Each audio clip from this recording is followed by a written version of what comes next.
Hey guys, welcome to Strictly Ball Business. It's been about a month since we talked to you, but lots has been going around in the league.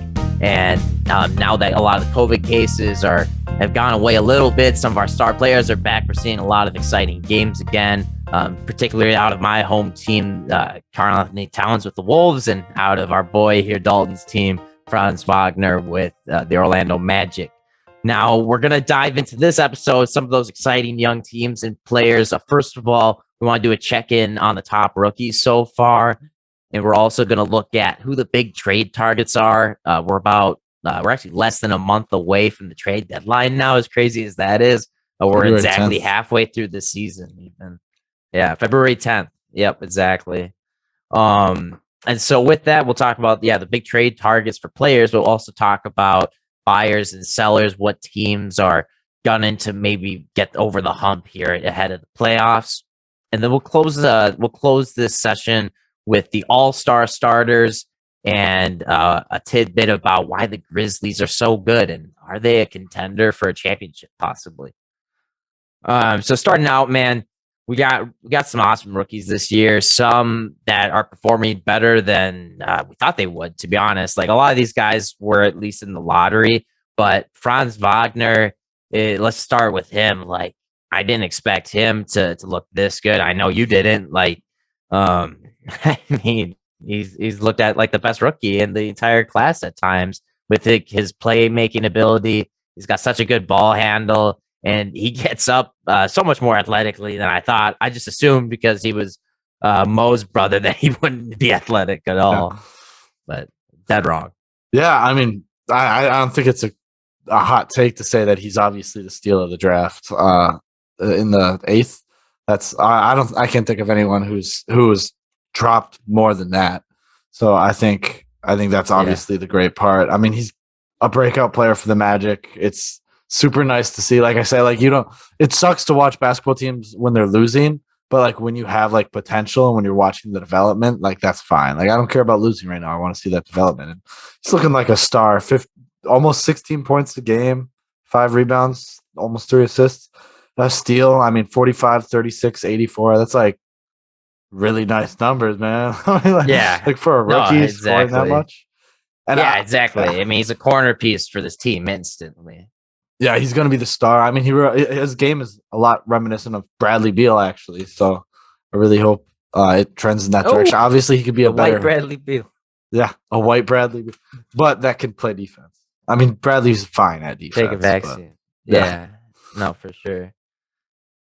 No, I mean, Franz Wagner is a very exciting player, and at the 8th pick, I mean, you can't expect much more. I mean, you're looking for a starter at that position. Right now, he's that and then some. Another guy who I'm really excited about is Josh Giddy. You know, he ended up getting taken 6th overall, which obviously is pretty high in the draft. Some people didn't expect him to go that high. He definitely shot up boards as of late. But we can see why, man. He is such a great commander. The youngest player in NBA history to get a triple-double. He's all over the court, and you can see his hands all over the offense is a benefit to everyone around him. Yeah, we were talking about it earlier this year. Like, I thought the best thing for that young Thunder and for Shea is to have him as point guard. I mean, to get a point guard who can take the primary playmaking abilities, because Shea's so good off ball, and he's it. Like, I certainly think he'll turn into that player. I mean, he has to buy into defense, and once he just starts making consistent threes, like upwards towards 38%, and I think he's going to be just a great player. Like, feel like a Lonzo Ball type role. I mean, he's really deceptive, gets way more rebounds than, like, you look at that guy, I'd be like, oh, that guy didn't. I mean, he's skinny as shit. Yeah, but his drive is great. One of his greatest strengths is his transition ability and his ability to command an offense in the transition. And just like LaMelo Ball, he can get a long outlet pass out to his guys to get an easy layup. So be excited when they get a great forward on this team, hopefully next, because that's who he's going to be, throwing a lot of those passes to, hopefully. Yeah. You've already got SGA, which is great, but you got to add to that. But Giddy's awesome. Someone who's making a great difference on their team, though. Bigger difference than I would say than any other rookie is Evan Mobley. He's right up there with, possibly having an all-star type season because of how great his defense is mixed with how competent his offense is. The way this guy passes the ball, it sometimes looks like Nikola Jokic out there, to be honest. Like, he makes some no-look dimes out there that you just are like, damn, I didn't know you had that in your bag, my guy. At 2.6 with a usage rating of like 18%, like that's pretty crazy. 2.6 assists. Like, yeah, he's showing a little bit of everything out there. I mean, he's my favorite to win Rookie of the Year. Like, I love Franz, and I think Franz could really. I think any of the guys I'm about to mention could slip into Rookie of the Year at this point. They all have a good case running for them. But he's mine to show to start off. I mean, he's shown a lot already in shooting. His improvement from 9%, so now it's up to 29% from 20%. Shooting 50 from the field. I mean, this guy, he all the tools are there offensively to average 18 points a game, along with 11 rebounds. It's just he's going to grow into blocks per game, couple steals. Yeah, immediate impact too, and that's why the Cavs are leading, and that's why, in my opinion, he's leading in those rookie of the year rankings, is because of the success he's brought to his team. So that's team success is a huge component for sure. I mean, you're getting wins for your team. That's going to just do a lot more for you in the public eye than the guy who's getting great stats on a team that's losing. So it's just the way it is. We want to win. Fans are happy when you win. Everybody's happy when you win. Yeah. So, the Cavs, we didn't expect to be good this year either. No, yeah, I thought they were going to be just as bad, because we were talking about before the season in our season preview that it's their defense. We're worried about their defense. Can it hold up? And they pulled him in, and he's honestly, with Colin Sexton out and Okoro in, their defenses looked so crisp and like an actual defense. It's crazy. Yeah. I mean, it's great to have an all-star like Jared Allen next to you as well. I think for sure he's going to get a nod this year. So I think that's probably a great benefit to Evan Mobley's development, having someone that's that elite in the paint as well. So that's just great for him too. For sure. Opens up to a lot of help defense. Somebody who does need a lot of work on defense, but has improved very greatly, I thought, since the beginning of the season, is Jalen Green. I mean, this guy's up to 15 points per game, rebounds 3, 2 assists, but 2.1 3-pointers made. Now, when I say the efficiency, sounds horrible, but recently he's been scoring really well, more efficiently, getting smarter with his shots as it is, but he's shooting 50, 29. Nope, wrong guy. He's shooting 40, 32, and 82.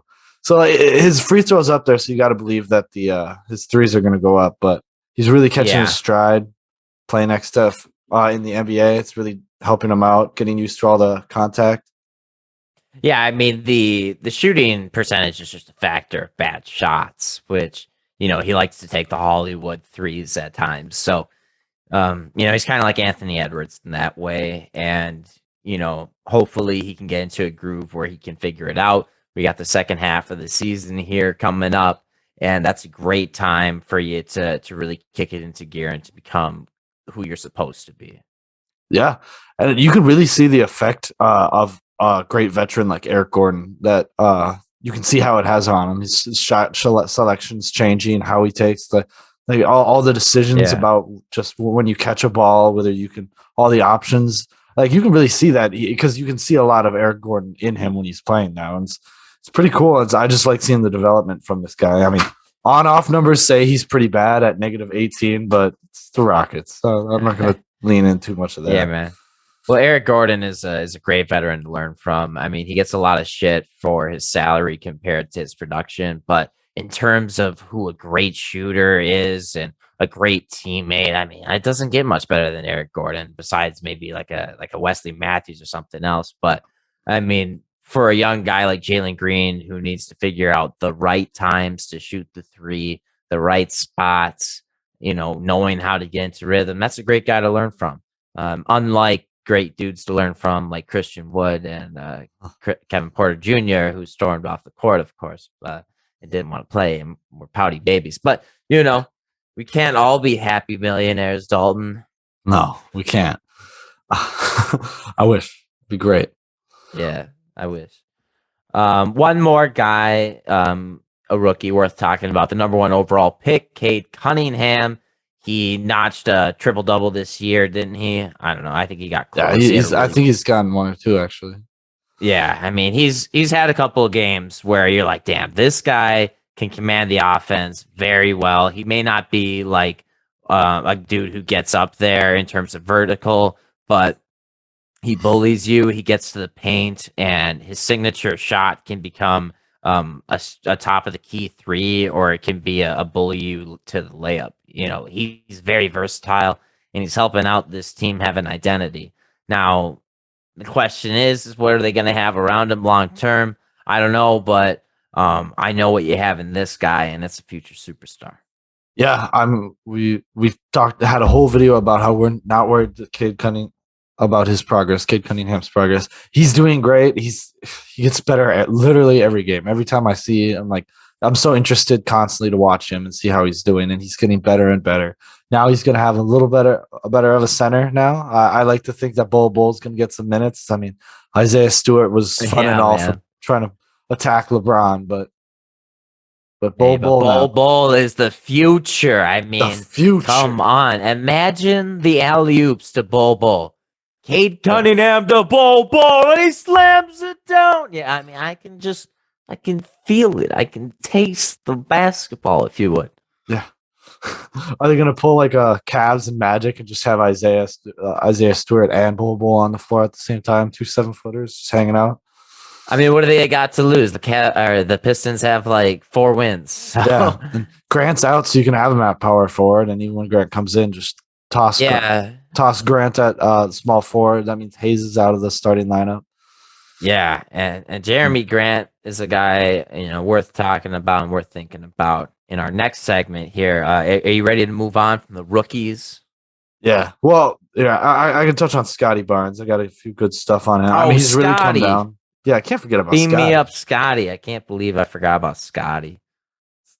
Well, I mean, he forgot about it. He fell off a lot. I don't think it's due to him either, though. I don't think he fell off. I think his role diminished after Siakam came back. Yeah. He obviously, I mean, they've been having games. And Fred VanVleet's just been on a tear. Yeah. So, I mean, like, spotlight's been on him in a lot of ways. So. Right. No, yeah, exactly. I mean, he dropped from 18 to 14, about 15 points per game. Guy's still getting assists, rebounds, solid. Playing great defense. He has a defensive rating of 107. I mean, it's decent. I think he can be better. I think he can be the best defender on that team, honestly. Yeah. And he has OG and Siakam. They're pretty good too. I mean, just the size of that kid for his age. He's only gonna get bigger. I mean, at some point, people are not gonna get through him. No, yeah, him and it's really funny. So, like, we were talking about the Raptors' biggest flaw is their center and what they're going to do and how they're so crowded with the front court. They've been in 4 separate games. They played OG, Siakam, and Barnes all at the same time, and one of them was always playing center. So I was like, this is pretty crazy. But they went 4-0. Like, yeah, it worked out for them. They had VanVleet. Positionless basketball is a real thing, my man. Yeah, I mean, it limits, like, doing that. All guys, you can play 5 out. They're all faster, like the faster type guys, athletic. So, like, you can't play like guys like Gobert and Allen that many minutes because they'll be a liability because how faster everyone else is on the court. It really opens up the floor for the Raptors. And it's worked. They've turned it around. Yeah, no doubt. I mean, I think they still would like to get someone with some height on that team. But between those 3 guys, like, it's just a lot of talent. So it's not necessarily a bad thing to have those dudes and have them play together. They can really push the floor together. They're all athletic fours, basically, who can play great defense. So, why not? Why can't they play center? I bet each one of them could, to be honest. Yeah. I mean, Scottie's great. Scottie can easily sneak back into that rookie of the year. I mean, he can be back up there. I totally believe it. I mean, the number 1 spot is flip-flopping like every week between like the top 3 or 4 guys. So yeah, Cade's making an argument of now he's getting up there, multiple 30-point games, and then there's Jalen. He's sneaking in there. Obviously, it's between Mobley, Wagner, and Barnes right now, but I think Barnes right now is as good as Aaron Gordon. I think he's Aaron Gordon's staying role, but I think he can be an athletic Draymond Green. Is like the one that can Draymond Green that can score 16, 17 points a game. Like I think that's pretty good. That would be fantastic. I mean, that would be fantastic. Like, I mean, people argue what Draymond Green is right now is an all-star caliber player. Like, you add another 10 points per game to that. Like, great. That no one is going to argue with that. So, if his defense gets to that level, that would be incredible. I think that's the number one thing. I have no doubt the offense and the passing ability will be there. Yeah, that'll come.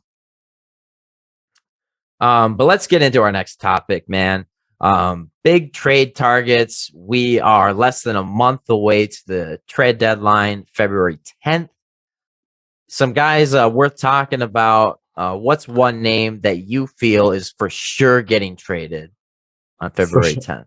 Well, recently, it's a recent report. They said John Collins is a little upset and frustrated with his role with the Hawks, and I think it's about time. I mean, we thought this was going to happen about 2 years ago.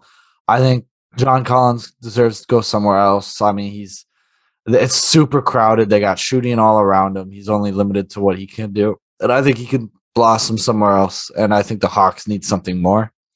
So I think guys like 76ers will be interested. Wolves, Kings, Bulls, Jazz. I think if the Bulls can throw a decent package together, I think he'd really fill that 4 spot with Patrick Williams gone. I think that'd be great. Yeah, I'm interested to see what a guy like John Collins could fetch because he's a great player, but he's also now has a big salary. Yeah. Like with the Bulls, would the Bulls have to give up Lonzo Ball? Yeah, they'd have to give up something close to. I know they could probably get like without the top 4 in salary, but that'd be like giving up everything, or a ton of picks. But I think the Jazz would be a nice one too. I'd really like to see Mike Conley get that true second scoring option. I mean, he really hasn't. Mike Conley's been great. Bogdanovich has been a good veteran, but he really hasn't gotten that second star aside from Gobert. But that's a defensive star, Well, what it's just trying to figure out what would the Hawks take though, because John Collins is a very solid player. They're not going to trade him away for nothing. I mean, they were willing to extend him for $125 million. Yeah, gotta assume they're willing to pay him through the whole thing. I like to think it'd be something around like picking up a flyer on Azubuike and then taking in Joe Ingles as he's doing well. Maybe Jordan Clarkson or Royce. I don't know. I think they would like J Cap as a second playmaker. They need like Trey can't do everything. I mean, like you said, they need like in Atlanta. They still need like a star type player. I don't think Utah has it. No, it'd be nice though. Up enough. Yeah, they're not giving up enough. I think like guys like Ben Simmons is in the same talent category. Mm-hmm. I mean, honestly, a dream trade scenario, in my opinion, is John Collins and maybe a pick for Jaylen Brown. Yeah. I think that makes a lot of sense for both sides. John Collins and a pick, but it probably need to be a little more than John Collins plus because Jaylen Brown's like a legitimate top star in this league. Maybe Bogdanovich too. Yeah, Bogdanovich, Collins, and a first. I think that gets closer. I think that's reasonable. Yeah. So you think Ben Simmons is going to get traded this offseason? I don't know when Ben Simmons is going to get traded, man. I mean, this is like ridiculous. Like, I guess they're just going to waste a year of Joel Embiid if they don't trade him this year because they're not making it out of the East without Ben Simmons playing and without, something in his place. Something in return, in his place. So if they're just going to go with nothing, you're just wasting it on purpose. And what does that send to him? What type of message does that send? I know. It's not the right one, but now I think they've opened up to more flexibility. They said they're willing to trade Tobias Harris too, if it's in a package along with Ben Simmons. That's not all to the same team. You got to consider it's going to be 3 or 4 teams. Yeah, you're right. It opens it up a little more. Sure. However, some team's going to be willing to take one or the other. They just want to make sure they get a star back, and I don't think it's the worst thing to trade away Tobias Harris. Not that he's not a bad player. I think there's a lot of people who be willing to take him in. Like I have, Obviously, they want to trade him. I mean, he's on max contract, but I yeah, mean, teams like the Wolves would be willing to take him still. yeah, Wolves. I have the Mavs, Portland, the Clippers. I think would like to have him back. I think all those teams would like to have some more wing talent, and he's having a good year, you know. And I think that if they trade Yeah, no, away he's a solid Tobias, player. yeah, if Tobias and Simmons goes, I think they're guaranteed another star, but maybe just a star plus filler is what they would get back in a bigger trade. Yeah, I mean, you got to think maybe the Kings get involved. Maybe they get Ben Simmons and they trade Tyrese Halliburton. Is Halliburton or De'Aaron Fox one of those two? Is that the big name that goes to Philadelphia? Yeah, And I then, see. I see the Kings picking Halliburton over Fox because Fox already has his money, and Halliburton has what 1 or 2 more years left on a rookie contract. I think they'd rather take that. And they really and he played really well when Fox was out.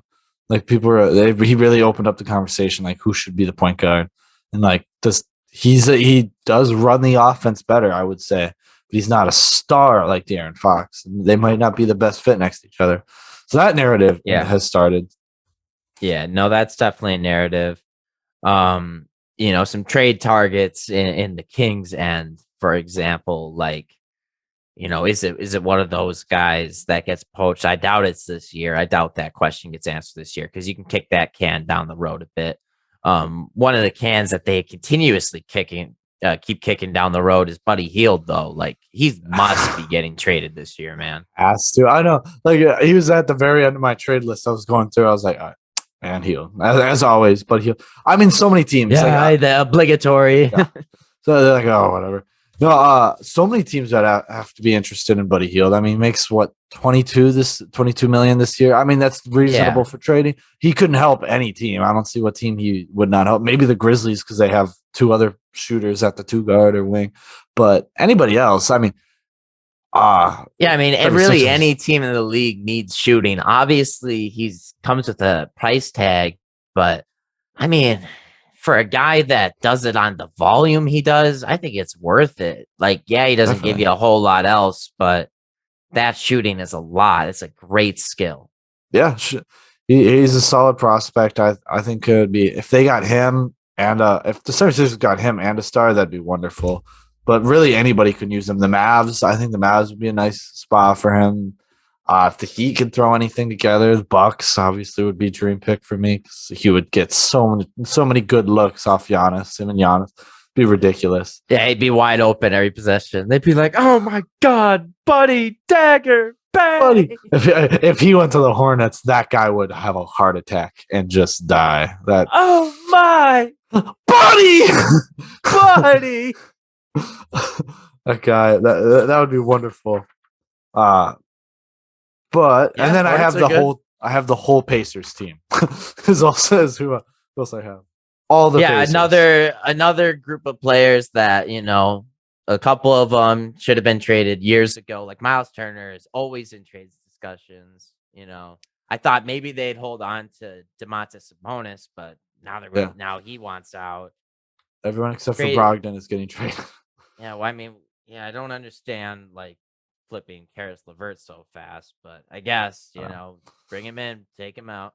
Yeah, bring him in, take him out, do whichever. TJ McConnell. I mean, I don't know when he's supposed to come back, but I mean, we'll see. What to transition? The Pacers are certainly buyers and sellers, and I know there's others in this league that I'm curious what you think of them, whether they're buyers or sellers, especially like one team, like the Hawks. Are they buying or selling this offseason? Man, the Hawks, they have to buy. They're in such bad shape right now. They're like 17 and 22.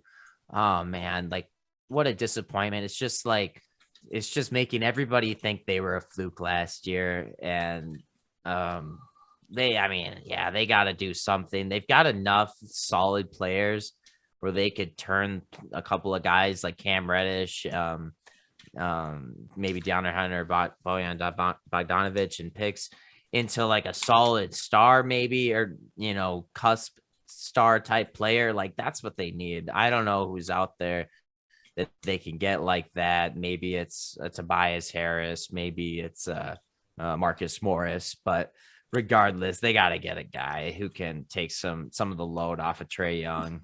Yeah, I especially certainly on think they're defense buyers. too. Yeah, I think they're in the market for guys like Ben Simmons. I think they're in the market for guys like De'Aaron Fox, who we've talked about. There's maybe CJ McCollum. They just need a clear number two on that team, and they have Gallinari's salary. They can toss together some of their young players like Reddish. They also have picks and stuff. So I'm not surprised. They certainly have all the tools. They have all the things to be sellers, but they have buyers. So they have a lot of contracts they can put together. Yeah. No, So they can't be sellers. Not no. after last year. They can't immediately be out of playoffs. So I guess it depends on how things progress here this next month. Like if over the next month they end up being like 10 games under 500 by the time the trade deadline comes around, they might be sellers. But if they're still 5 games, 6 games under 500 at the most, I think they're definitely buyers. Yeah, yeah. I think there's the 76ers like to think they're buyers. I'm imagine where they're like, we're going to pull in more stars. But I certainly see them as sellers. I mean, especially now with the news of Tobias. Yeah, I don't think they're going to get back 2 stars back for what they're giving out. Maybe, like I said, they're guaranteed probably a star and some filler. I think they're certainly in a form of sellers. I mean, they'll be buying and selling, but overall, I think you'll see that they've sold off their team. Yeah, I think when they really decide they're ready to buy and go after a championship again, that's when they need to pull a trigger on a Ben Simmons trade. So until they do that, I see them as sellers as well. That'd be now, though. I think they're ready now. Joel's in his prime. You certainly have decent players like Curry, Korkmaz. Not Kork. Yeah, I mean, but Curry's Maxi's having a really career good. season. Yeah, he is. Doesn't make sense to just waste a year of Joel Embiid's prime, knowing the with him, but Mhm. you it's just tough that they don't want to have that insurance policy by getting another great player in there, because you're not getting Ben Simmons back, so you might as well get someone back. And at this Mhm. point, I don't know how offers are going to get any better. Yeah. I have a few people. So these two they're probably not going to get a major star, even though I think one of them needs it. Like the Mavs and the Bulls, I think they're both going to be sellers, but they'll be pulling in different role players. I think that's not much like the Bucks PJ Tucker trade last season. There'll be stuff like that, and I think the Mavs should get a second. I mean, a second or third star, depending upon how Porzingis is playing at that week. Some weeks he's looked really nice. Some weeks he's just looked non-existent this season. So I think they'll just be friends. They'll be pulling in a few extra role players, same as the Bulls. Yeah, I mean, I'd like to see the Mavericks get another quality player. They're decent in the standings right now, and they have a good chance to push it further. I can see them getting a player like a Marcus Morris, someone who doesn't move the needle super far, but is a 20-point per game possibility type of guy. Or maybe they go really low and they just get like a Terrence Ross or something. I mean, Terrence could help him. I like Terrence. He's a cool guy. I thought I've met him. I think the Hornets, believe it or not, are going to be sellers. I mean, they've shown success, but I think they have the talent. I think they're going to not be able to pull a star in for Gordon Hayward. I mean, Miles Bridges is an unrestricted free agent, so you could see him getting attached to a winning team, because it seemed it would be a very Hornets move to trade away Miles Bridges, as he has this breakout season, just because they're trying to save some money. But I certainly think they'll be sellers. I don't see them buying in or pulling in a star better than any player they already have. Yeah, I think they've already done a lot of the player acquisition, unless they're able to bring in someone at the center position, like a Miles Turner or a Domantas Sabonis. I don't see them probably trading for someone anybody crazy good, but I don't see them like selling either. I would just see them standing pat. Like, no way they trade Miles Bridges. Maybe they trade PJ Washington just because of the redundancy and wanting to get something quality back for him. But I don't know. I think it's really, they're just looking for a solid big if one becomes available for the right price. Yeah, I can see that too. But I mean, I don't. maybe a fringe buyer. But I mean, I still think if anything they're going to do, they're going to sell rather than buy. Kings, we talked about that. They're going to be sellers. I mean, they have a lot there that they just have to figure out. It's not working. Didn't even push them to the playoffs. I think it's time for a minor reload. Give the time to the guards that you have. Let them experience a little more. Pull up, be really bad. Get Mitchell the set 2 guard, Tyrese maybe the 1 guard, trade away Hield and Fox, something like that. Yeah. Yeah, I can see that making sense. I mean, it's kind of like one era versus the other. Like, yeah, it's only a couple of years separating those guys, but realistically, I'm pretty sure this is like De'Aaron Fox's 7th season with them. And Buddy Hield, it's got to be like his 5th. But he was with the Pelicans before that for a little bit. No, so Buddy Hield's 6th, Fox's 5th. My bad. Oh, okay, Buddy Hield's 6th, Fox's 5th. Either way, that's a few years for each of the guys. I mean, this is only Halliburton's 2nd season. You could really give him the reins and maybe get someone fresh next to him as well. Yeah, start pulling some bigs that aren't Marvin Bagley. I know they really like Harrison Barnes too, but he's a guy who should be on the trading block for sure. Certainly. I mean, his salary makes it really hard, but he is certainly a valuable player to have. I think the Knicks and the Grizzlies will be buying too. I think they're going to be looking. I think the Wizards could be too buying because the Wizards have had success. They might just play with house money and see how it goes, but I don't see them doing better than they actually are now. The Grizzlies and Knicks, they're both teams that really want to be good. Grizzlies are really good. We'll talk about them later, but I think they're just 1 star away from being something more. Yeah. I think I see the Timberwolves standing pat this year. The only way I see them doing a trade is if they trade Jaden McDaniels and maybe a pick for someone and maybe Malik Beasley. But honestly, at this rate, Malik Beasley's value is pretty low. He hasn't been playing very well this season. He hasn't been shooting as well. He's had a couple games where he's played well, but for the most part, he's been outplayed by Jalen Noel. And then in terms of Jaden McDaniels, like, we like him. I think we'd like to see him do a bit more, possibly. I don't know necessarily if trading him is even going to get us like a great player in a package anyway. So it's questionable if that's worthwhile for the Wolves to do. Yeah, I think the Wolves aren't going to make any trades unless it's John Collins or Ben Simmons. Maybe that's best hope, but if those two aren't getting traded to the Wolves won't make any trade. I think they'll certainly go after those two. I don't know if I don't think they have the assets to get either one unless D'Lo's in that trade. But I think they're going to stay too. To trade D'Lo because he's been playing good lately. He's been a really good playmaker. They're 17 and 12 in the games that he's played in. So he improved his defense this year. He was literally like the worst NBA defensive player there is. Earlier this season, that's what I was saying. Became league average. So it's great. Perfect. Amazing. That's all you needed to do. All we need. Yeah. It's perfect. So yeah, I mean, I don't know. Other than that, like there's the obvious buyers, like Nets are probably going to trade for someone. Lakers are buyers, but they're also desperately trying to find someone to take Russell Westbrook. The Clippers are sellers this year, I believe. It looks like Paul George is going to be injured potentially for a bit now. And like 2 more weeks. Yeah. But, if that gets worse at all, I don't know. We'll see if Kawhi ends up coming back this year. So, yeah, I mean, that's kind of where we're at. We've got a lot of interesting shakeup around the league. Just looking at the power rankings, I definitely did not expect this year to see the Memphis Grizzlies in the top 5. Years ago, thinking about the Milwaukee Bucks being this good, I would have told you no way. But hey, small markets are dominating now, and I love to see it. Love to see it.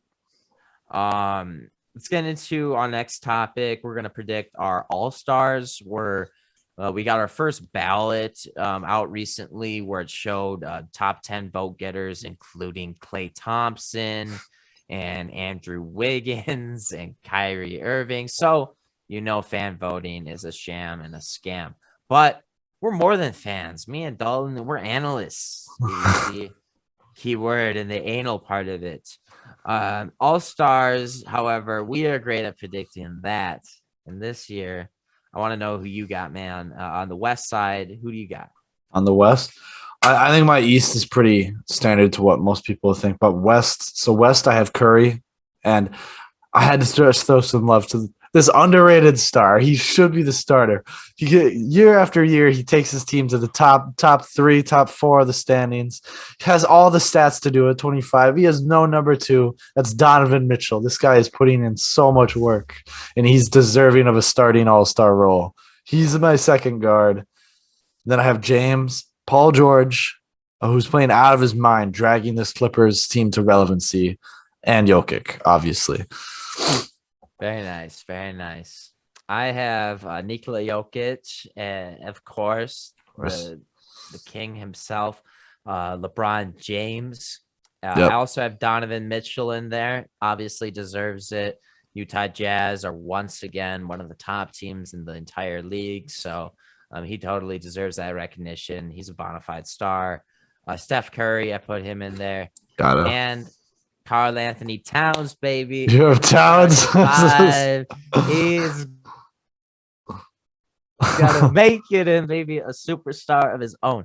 He hasn't been rebounding as much this year, but the 3-point shooting is elite, the best we've ever seen for a center, and the defense is very solid.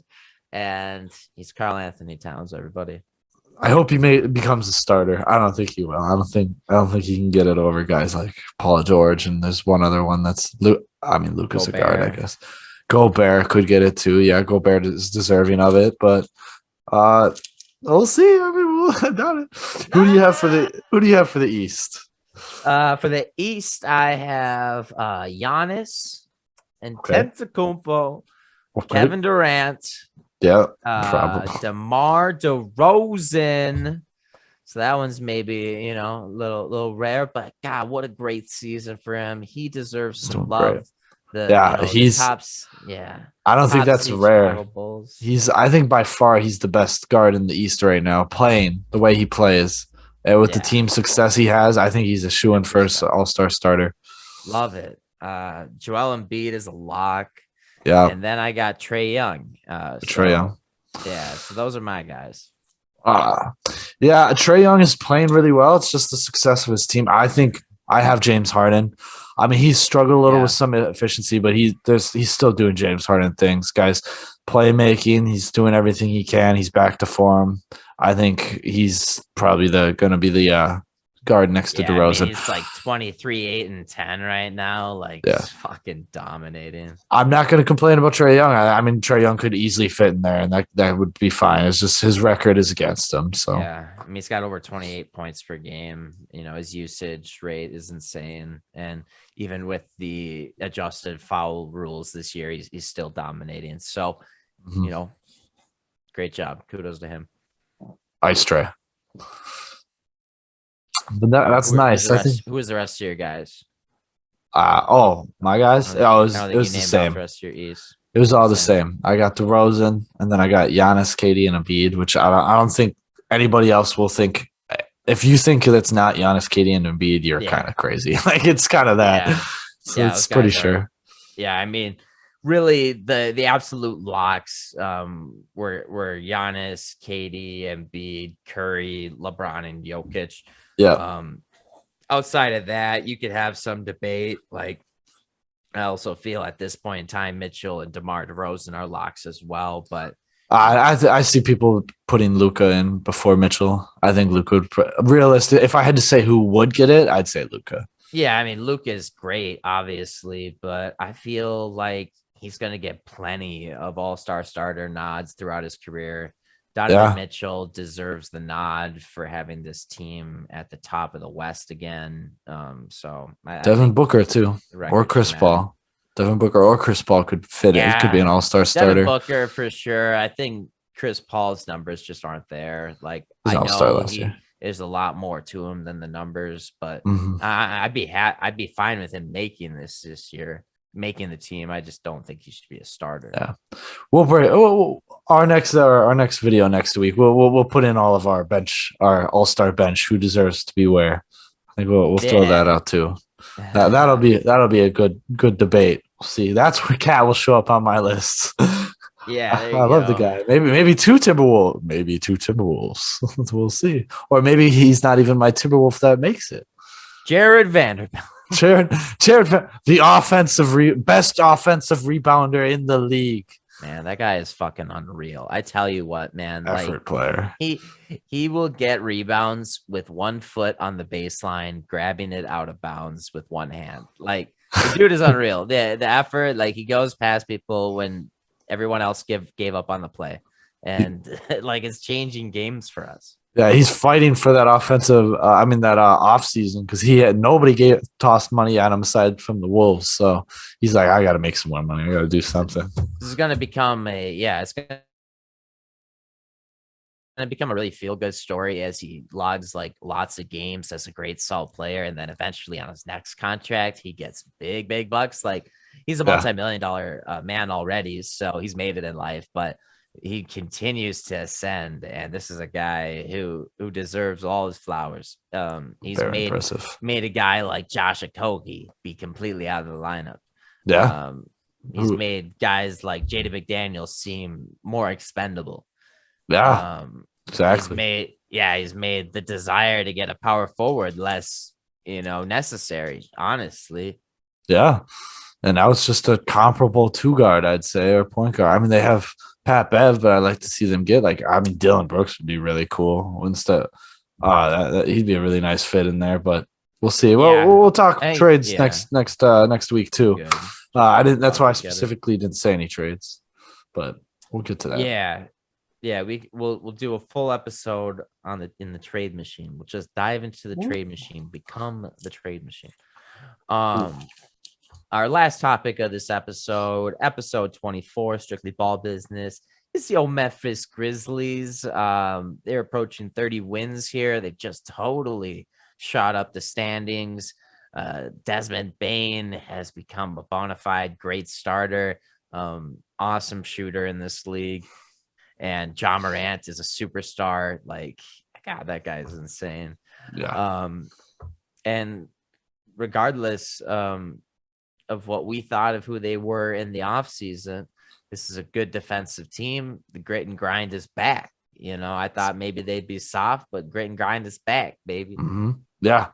Full. I think the biggest factor in why the Grizzlies are so good right now is obviously the emergence of Ja Morant. I mean, he was already here, but now he's showing that he's a top 5 point guard in this league. He's shown he can have an MVP type season. The biggest problems they had last year, they're 15th in offense, 7th in defense. And I thought that I was like, they're going to have to get better defense or something. Maybe that's what they'll make their way. But the 5th best offense is what they have now. Desmond Bane's a huge part of that. Dylan Brooks is a huge part of that. And then they step back in defense, 10th best in defense. Jaren Jackson, he's efficient, but he's scoring and he's holding down their defense. Him and Steven Adams, who you did not like, but this guy's being he's like in the perfect role for them. Grab boards, play defense, and he's getting a lot of assist numbers, almost 4 assists a game. He's wonderful. I'm all for all this. I mean, they're a low turnover team, extremely high rebound percentage. Like, he'll pull down 16. They got all these guys. I mean, Adams will pull down 16. Everyone's getting boards. They're middle in pace, which is the most surprising because I thought they were going to be really slow in pace, but they're like 11th. So it's kind of I would think Ja Morant probably on his own keeps that number up just on the different times throughout the game that he pushes the floor. They do have certainly some slow guys on that team, but just himself being the point guard, leading the cause, like he could push an entire team. So and shout out to Taylor Jenkins making a case for coach of the year with making this team this good without a clear number 2. I think that's insane. I mean, Brooks and Bane are stepping up. 18 points for Brooks, 17 points for Bane. Both of them are shooting the 3 a lot. Brooks isn't shooting it as well, but he's also stepped up a lot on defense, and that's also what's affecting them. Yeah, no, that I mean, Taylor Jenkins deserves a ton of credit for his offensive schemes and being able to draw guys open on the 3 points and being able to help out Ja Morant with the shot selection, because he was a guy who really, I wasn't sure was going to become a great 3-point shooter or be competent at all there, but he at least is taking smart shots now. He doesn't really have like a high percentage there yet necessarily, but I think he can keep teams honest, and he drives to the rim after some pump fakes. So it's good. This is really good to see a guy like him succeed after another guy like JB Bickerstaff was interim there and is also succeeding in Cleveland. So Memphis coaches, former coaches, all of them Coach are culture. Up. Let's go. They're great. Yeah, and I mean Trae Young's got to watch out because Ja Morant. Some of these teams they're taking out like the feel good. They're taking out everyone when they're winning. They just beat the Golden State Warriors last night. Yeah. So Trae's got to watch out because Ja's stepping into that villain of the league now. I mean, he's getting pretty dirty. All those dunks, you're gonna catch. He's catching too many bodies. Yeah, no doubt, man. I mean, it's crazy to see. Like, I hope he's able to stay healthy for a long time, because watching these ferocious dunks is so fun. Yeah, they're crazy and keeps me entertained. The Grizzlies are now relevant. I mean, they last 2 years ago they were the worst, most unpopular, the least profitable NBA franchise. We're looking at a very successful rebuild here, a very quick, successful rebuild. They got their star, they got their surrounding players, pieces. And all there is to do is go up from here. Maybe add another star, maybe add another great 4, maybe add another great 2 guard. I don't know. Desmond Bain is great though. They keep drafting really well is the key. Like, I don't know. Maybe they don't need to trade for anyone. Think about how crazy it would have been like if Luka and Ja played next to each other though. That would be fucking crazy. But it probably wouldn't have. If they drafted Luka, they probably would have won more games. So then they wouldn't have fallen to the second overall pick. But still, that would have been crazy. Like, imagine that. Yeah, no, that would have been crazy for sure. But we don't live in that universe, unfortunately. Thank God. The Grizzlies would be way too good. I wouldn't be able to. I won't have to deal with it. It'd be unfathomable. The Wolves would never win a game again. Just by intimidation of Dylan Brooks and the Grizzlies. Dylan Brooks already, any universe, he's like, Wolves ass, I'm coming for it. He's like, target center, my place. Home sweet home, exactly. Home sweet home. Yeah, I mean, they just need to sign Dylan Brooks or trade for him so that he stops killing him. Yeah. I mean, who did that? That's what the 76ers, why they paid Al Horford all that money, is because he could guard Embiid. So they're like, we'll just pay him this money so he's on our team and doesn't have to guard Embiid.